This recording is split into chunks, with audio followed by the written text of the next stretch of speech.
Hey everyone, this is Dylan from the Hard Guys Show.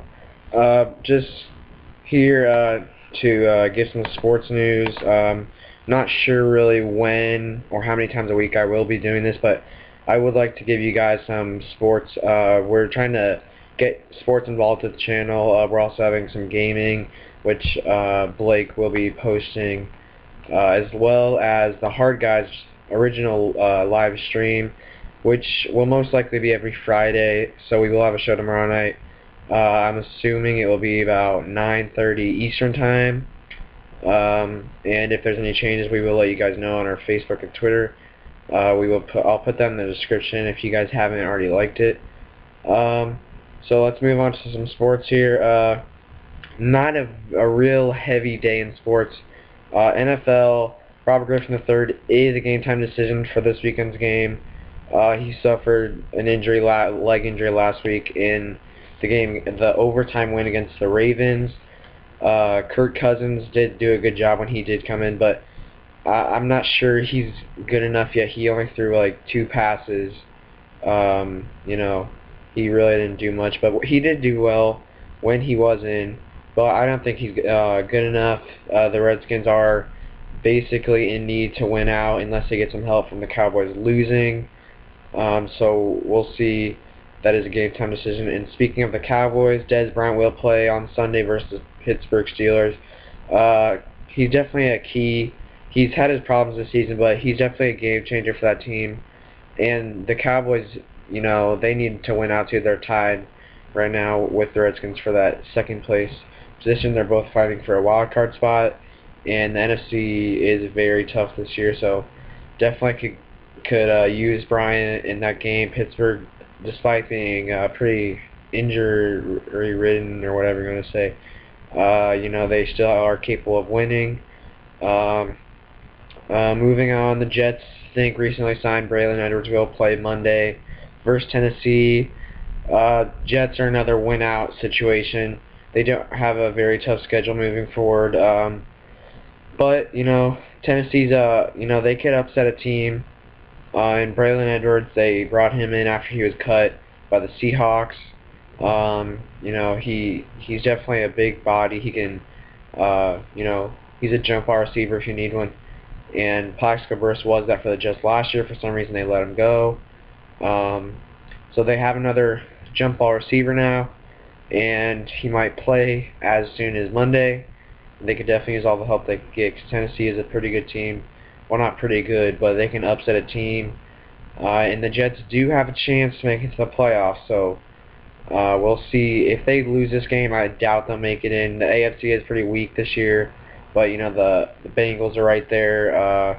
If they win tonight, actually, against the Eagles, and then Pittsburgh loses on Sunday, then they'll be ahead in that wild card spot. Then the Colts are pretty set right now at 9-4. I'm guessing they're going to take that number 1 spot. So we'll see. There's a couple teams still fighting for a playoff spot, so we'll see how that works out. Kind of interesting news here. Bears linebacker Lance Briggs calls Jermichael Finley, which is Packers tight end, an idiot for saying Bears will be better without Brian Urlacher, who is out for the season now. Urlacher is kind of old, and Finley kind of spoke upon that, saying the Bears will be better without Urlacher.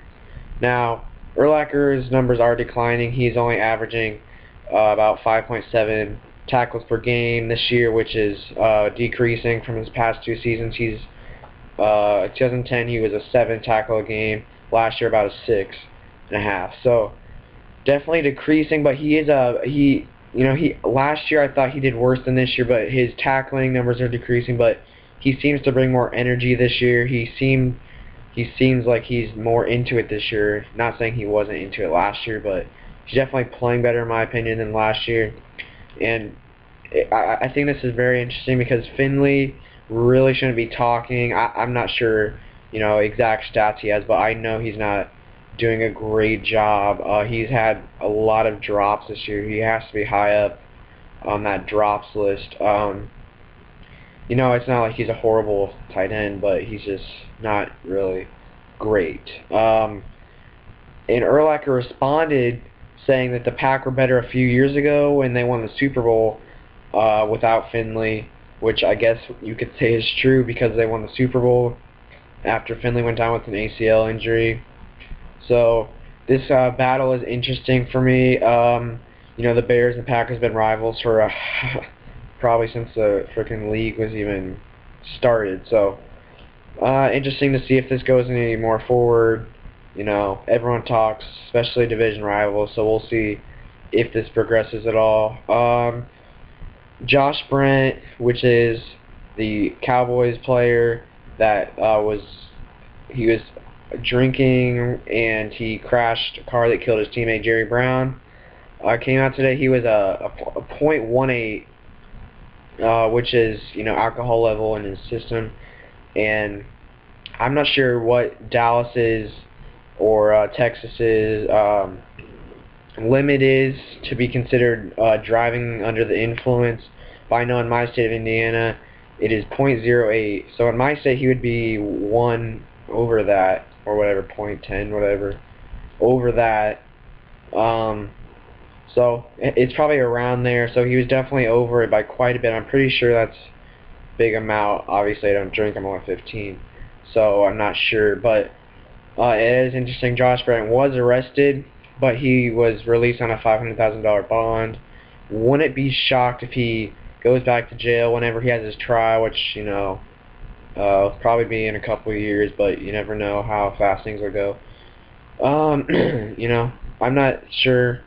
I don't really know about law or anything like that, but I know drinking and then killing someone is a pretty big deal. So he might get a few years in prison, maybe 5. I really don't know, but that'll be interesting to figure out what goes on there. Probably won't have much news about that for a while, but we'll see. Moving on to the NBA, Sixers guard Jrue Holiday has a foot sprain, which isn't a big deal because he's a game time decision for tomorrow night's game versus the Indiana Pacers. 76ers, battling injury problems. They lost Elton Brand from last year, now with the Mavericks. And then, of course, that big Dwight Howard trade, they got Andrew Bynum out of it. So, they're doing a decent job. And, if he could play tomorrow night, that'd be great for them. The Pacers are a pretty good team. Also battling some injury problems with Danny Granger, but they are, I think, like one game over 500. And I believe it is at home for the Pacers. So, Jrue Holiday would definitely be a key player in that game. It seems the Pacers games always come down to the last few minutes, so they might need Holiday in a situation like that. NBA is kind of light today. Last news really that's big, Brandon Roy, who of course has been battling injuries his whole career with knees and all that, returned to practice today for the Timberwolves. I was under the impression for a while that he was just automatically going to retire after that knee injury he suffered after colliding into some player during preseason, hurting his knee once again. But I really don't know. Apparently he's not even thinking about his injury and retiring right now. So it'd be really great to see him come back for me. I've always been a fan of him. It was sad for me after he retired with the Blazers for degenerating knees. He had a great, career for when he played, but he did miss a lot of games because of those knee problems. So it'd be great to see him come back and strong and not get hurt anymore. The Timberwolves have a good shot this year at making the playoffs. Kevin Love is just a monster. Ricky Rubio, whenever he gets back, would be great for them. So they have a pretty young, good team.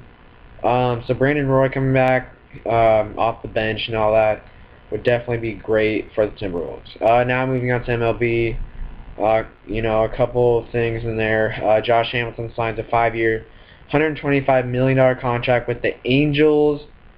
The Angels have been kind of active this offseason with signings. They signed Joe Blanton, and I forget someone else, but You know, had a pretty good year last year with Mike Trout, Albert Pujols. You know, they had a pretty big name team, and now they're adding some more big names. So it'd be nice to see. It'll be interesting to see what goes on there. Uh, it, what really interests me is that battle with the Dodgers. I believe they signed Zach Greinke a few days ago, or they talked about doing something with him. Not a big MLB follower, but I follow some. Um, so it'll be interesting to see how that works out. They both have pretty good pitchers, hitters, and all that. So it'll be an interesting season for the Angels, and also Ryan Dempster has signed a 2-year deal with the Red Sox. He was on the Cubs last year, for surprisingly high up on the trading market, and was traded to the Rangers. Didn't do so hot there. So he is with the Red Sox now, who also signed Shane Victorino a few days ago, or a week ago, whatever.